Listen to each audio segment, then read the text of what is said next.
We are inside the submersible Titan, which is a carbon fiber and titanium sub that can go to the depths of the Titanic. CBS News has learned that the Boston Coast Guard is operating a search and rescue mission for a missing submarine. Officials expect the deep-sea craft to run out of breathable oxygen at some point today. Discovered the tail cone of the Titan submersible.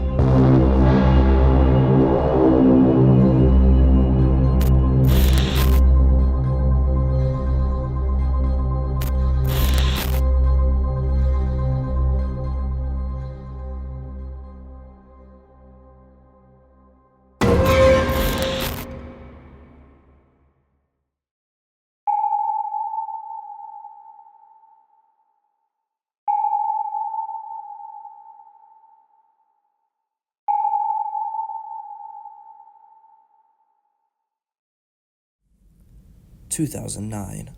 OceanGate is introduced as a private company that would transport paying customers in commercial submersibles off the coast of California, Gulf of Mexico, and the Atlantic Ocean.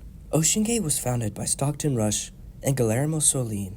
As time went on, OceanGate learned that they could visit shipwrecks to garner more media attention.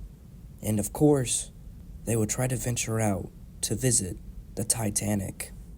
On June 16th, 2023, at 9:31 a.m., the expedition to the Titanic, known as Mission 5, would commence off St. John's, Newfoundland, aboard the MV Polar Prince.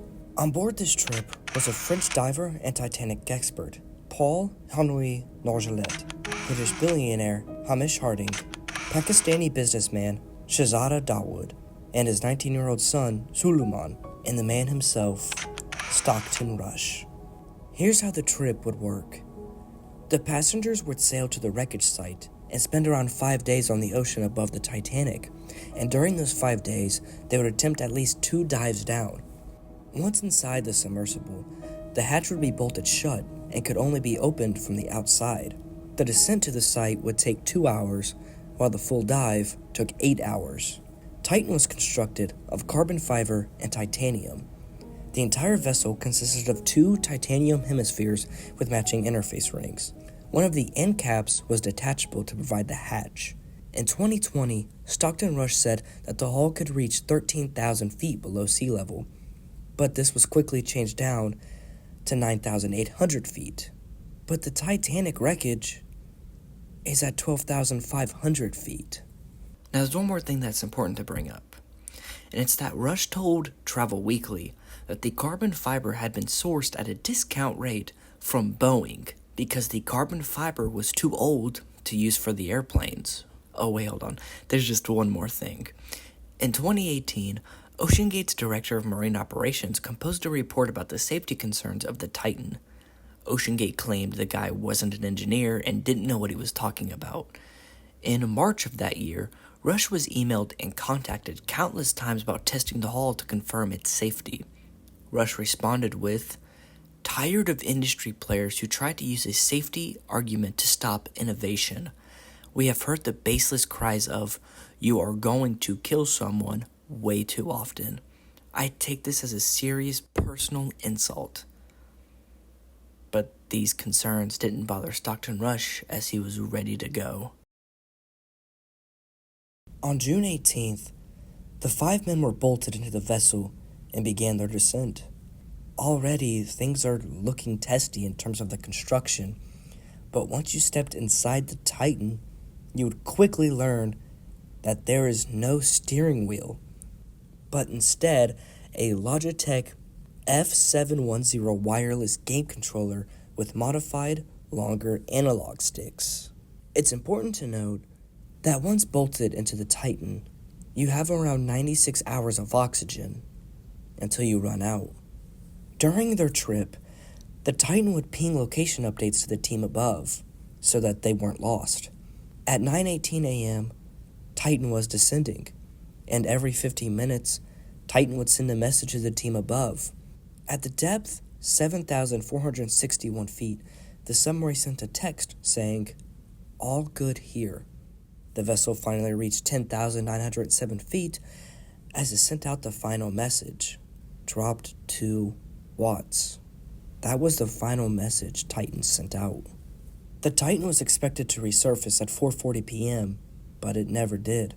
At 7:10 p.m., the U.S. Coast Guard was notified that the vessel was missing. At this moment, the 5 men in the Titan had around 86 hours left of oxygen. The Coast Guard, Navy, Canadian Coast Guard, and many more groups have until June 22nd to find the Titan. Crews began launching search missions over 1,000 miles off the shore of Cape Cod. They were also searching the depths with sonars.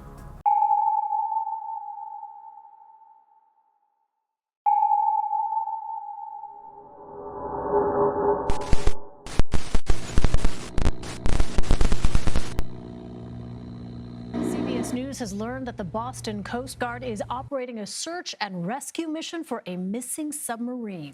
The sub was exploring the wreckage of the Titanic. The sub went missing in the Atlantic Ocean near Canada. The Titanic sunk off the southeast coast of Newfoundland, Canada, after hitting an iceberg in 1912. The ship's wreck site wasn't found until 1985. It now sits more than 12,000 feet below the ocean's surface. More than 2,200 passengers and crew were aboard the vessel at the time of the disaster. At least 1,500 of those people were killed when the ship sank. CBS News foreign correspondent Imtiaz Tayyab joins us now. Imtiaz, what more do we know about this missing submarine?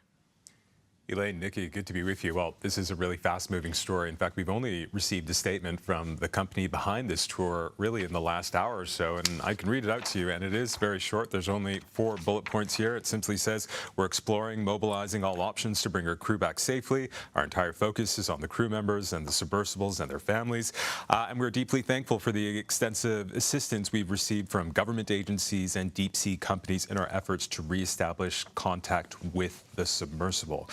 There's a bit more detail here as well, not a huge amount, really focusing on the crew members on board. But when they say submersibles, it's not a sub in what you might think it is. It's a very small vessel. In fact, CBS Sunday Morning about a year ago traveled on that very vessel and saw the Titanic on it, and the images were pretty extraordinary. You see this vessel, it's not big, and only a few people could go on board, and they basically were drilled into it. The only way to get out is if you're out of the water and drilled back out of it. And so they describe it as a one-of-a-kind carbon fiber vessel. This company has been around since 2009, but it's only, again, as we've been saying in the last year, that it's been offering tours to tourists to the tune of around $250,000 for this 8-day trip.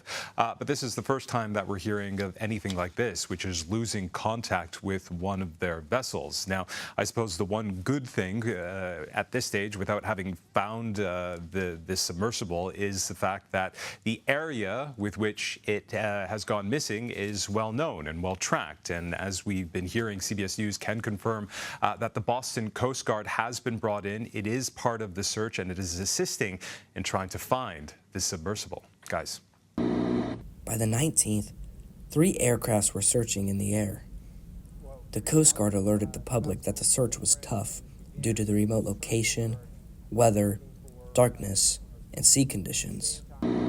Search crews are frantically scouring an area larger than the state of Connecticut. But so far, there's no sign of the missing vessel, the Titan, and its 5 passengers. What are the biggest challenges you're facing? You're dealing with a surface search and a subsurface search, and frankly, that makes it an incredibly complex operation. But time is dwindling fast because they're running out of oxygen. The whole thing with this game controller. Last year, OceanGate hosted CBS Sunday Morning correspondent David Pogue on an expedition to the Titanic.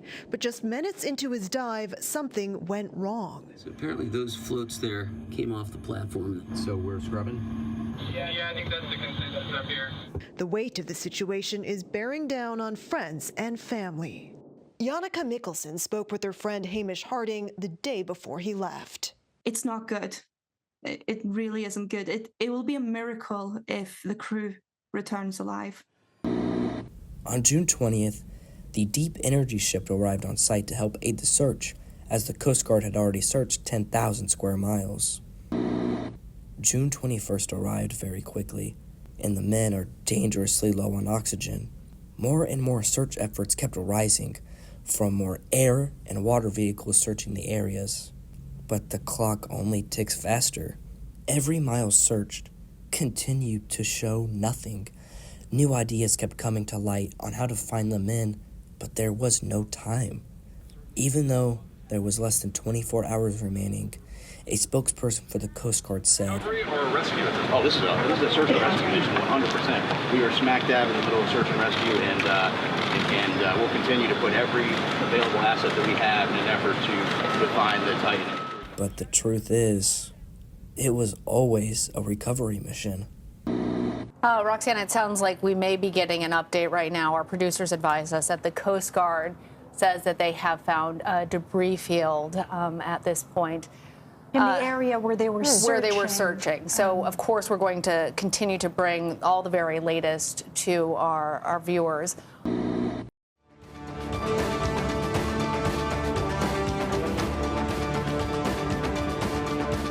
This is a CBS News special report. I'm Jerica Duncan. We're coming on the air with significant new information on the urgent and around-the-clock search for that missing submersible vessel in the Atlantic. I want to go straight to the news conference right now so we can get the latest information. Everyone. Thank you for joining us today and over the past few days. This afternoon, Rear Admiral John Mauger will be providing an update on the most recent findings from ROV operations in search of the Titan submersible. He will provide a brief statement and provide the opportunity for questions after. Please limit your questions to one per outlet. Following the briefing, the Joint Information Center staff and I will be here to help you with any of your further needs. May I now please introduce Rear Admiral John Mauger.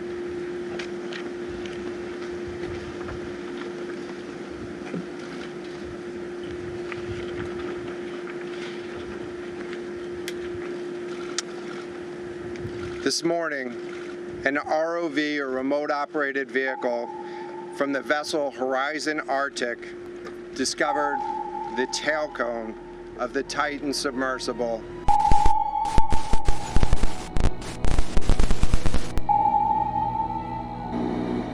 The 5 men in the Titan died less than 2 hours into Mission 5.